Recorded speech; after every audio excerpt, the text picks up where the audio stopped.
Ibu sholat? Sholat. Ada yang tidak sholat?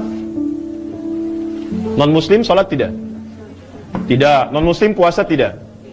Baca Quran tidak? Nah, sekarang kita minta sama Allah, ya Allah, saya sholat, dia tidak sholat. Saya puasa, dia tidak puasa. Saya baca Quran, dia tidak baca Quran. Apa perbedaan antara saya dengan dia? Saya bekerja, dia bekerja. Tempatnya sama. Nah, sekarang perhatikan baik-baik ya. Ketika ibu bapak bermohon kepada Allah Subhanahu wa ta'ala, ya Allah, saya beriman, dia tidak beriman. Saya sholat, dia tidak sholat. Apa perbedaan antara saya dengan dia dalam hal mendapatkan rezeki? Lihat baik-baik. Khusus bagi orang beriman, Allah turunkan ketentuan yang kedua. Kalau ibu kerjakan ini, maka rezekinya diberikan lebih cepat daripada orang biasa. Saya ulang ya.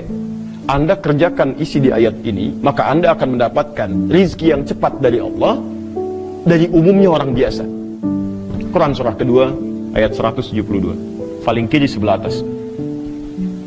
Bismillah.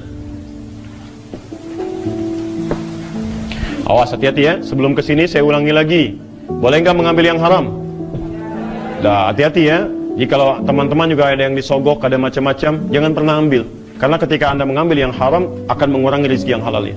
Tinggalkan. Ustaz, ada yang nyogok 10 juta, saya tinggalkan. Masya Allah. Oh, tapi waktu dikasih 1 miliar, saya istikharah dulu. Saya istikharah dulu. Ya, tidak sah. Mau 1 juta, 1 miliar, antum tinggalkan. Nah, nggak ada faedahnya. Di sini.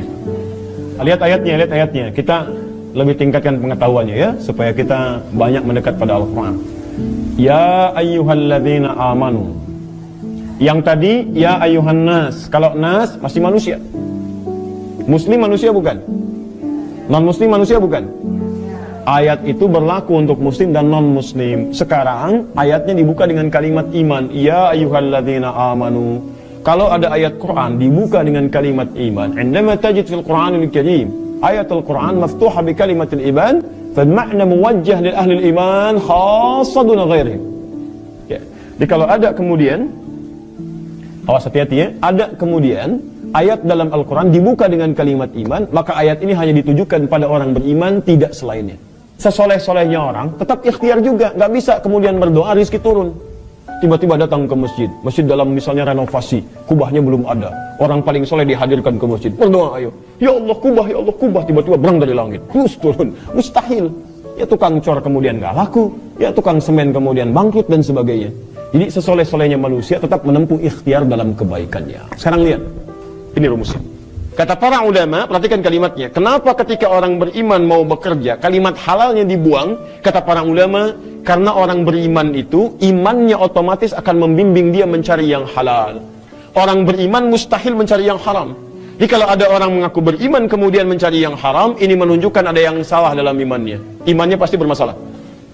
Maksudnya apa? Kalau ibu ingin mencari rezeki, tidak pernah berpikir pada yang haram. Antum ya ikhwan, antum bekerja tidak pernah memikirkan yang haram. Pokoknya halal, halal, halal.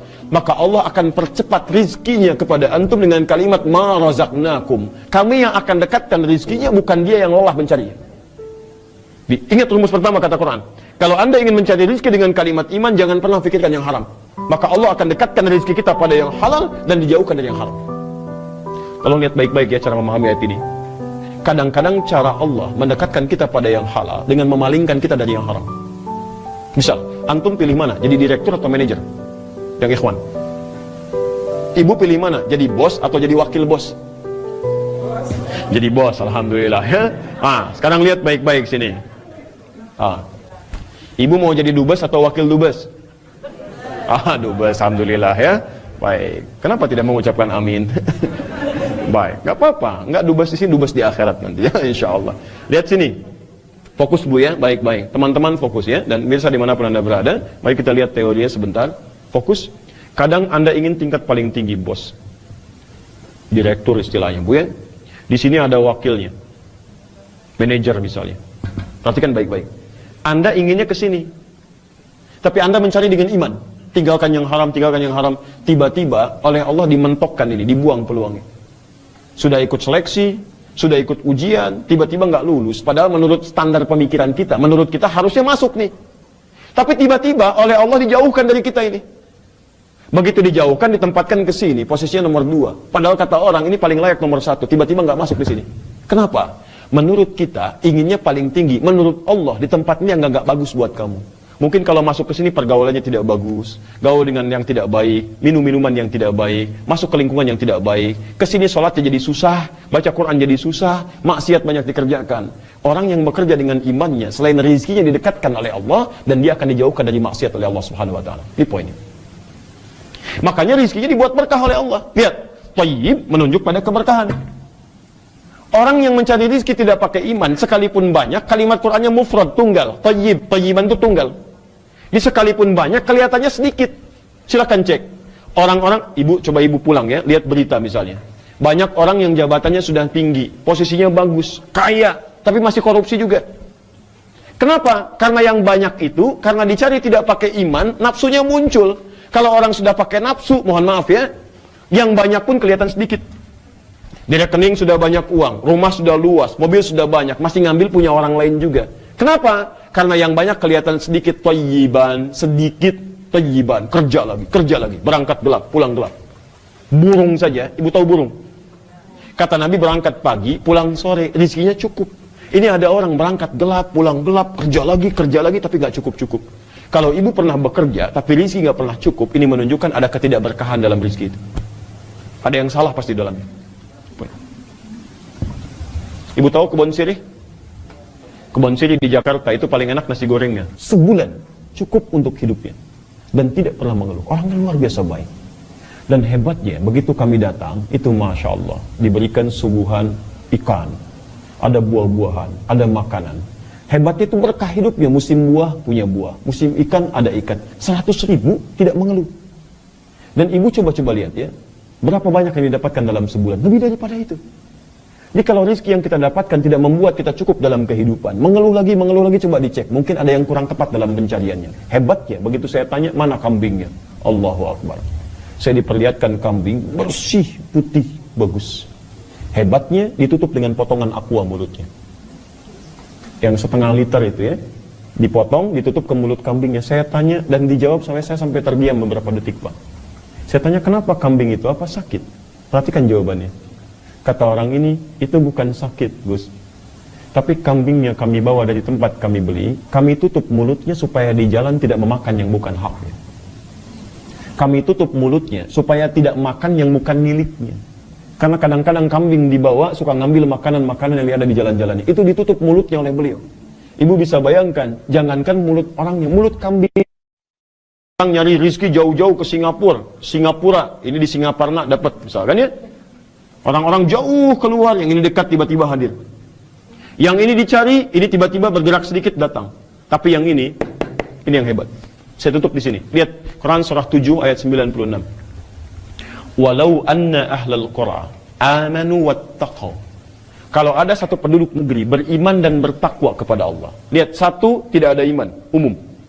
Yang kedua ada iman. Yang ketiga ada iman plus takwa. Lihat ujungnya. La fatahna alaihim barakatim minas sama'i wal ard. Kami akan buka pintu langit dan bumi. Kami akan buka pintu rizki di langit dan bumi. Kami berikan keberkahan di dalamnya. Ibu lihat lagi baik-baik. Lihat, rizki ada di mana tadi? Di langit. Diturunkan kemana? Sekarang ada orang yang rizkinya dibuka pintunya di langit dan di bumi. Langit dibuka, bumi dibuka. Kalau langit bumi sudah dibuka, maka dia tidak melangkah pun. Berdoa kepada Allah, bergerak sedikit, rezeki datang kepadanya. Mau makan, tiba-tiba makanan datang. Mau beli sesuatu, tiba-tiba tetangganya traktir misalnya. Itu cuma bahasa manusia. Tapi bahasa Allahnya ketika iman meningkat, takwa meningkat, Masya Allah, ini datang. Nah, saya tutup. Bagaimana cara mencari rezeki dengan iman dan takwa? Kalimat takwa disebutkan di Quran 115 kali. Di antara maknanya, itu ada dua. Satu, membangun hubungan baik dengan Allah, hablum minallah. Salat ibu jaga. Nih, ibu boleh tinggal di Oman, silahkan bekerja, tapi jangan sampai salat ditinggalkan. Nah, ibu misalnya di Indonesia, ya salat kadang-kadang masih terhitung. Sampai Oman kurang rajin juga. Kalau sudah sampai ke Oman, ke negeri Arab, belum rajin salat juga, ibu perlu dikirim kemana lagi? Perlu dikirim kemana lagi? Jadi di sini, ayo bismillah. Begitu cari rezeki, salat jangan tinggal. Ayo, sholat misalnya dalam sehari berapa waktu? Berapa rakaat? 17 rakaat. Itu yang fardunya. Baiknya itu yang fardunya, tambah sunnahnya. Ayo, malam bangun tahajud. Tunaikan sholat duha. begitu ditambah sholatnya, maka Allah pun akan tambah kemudahan kita untuk mendapatkan rezeki kita. Ibu nggak percaya, silahkan mulai sekarang tingkatkan sholat sunnah. Misal, ya, maaf, kemarin belum tahajud, malam ini rencanakan saya tahajud. Walaupun 2 rakaat gak apa-apa.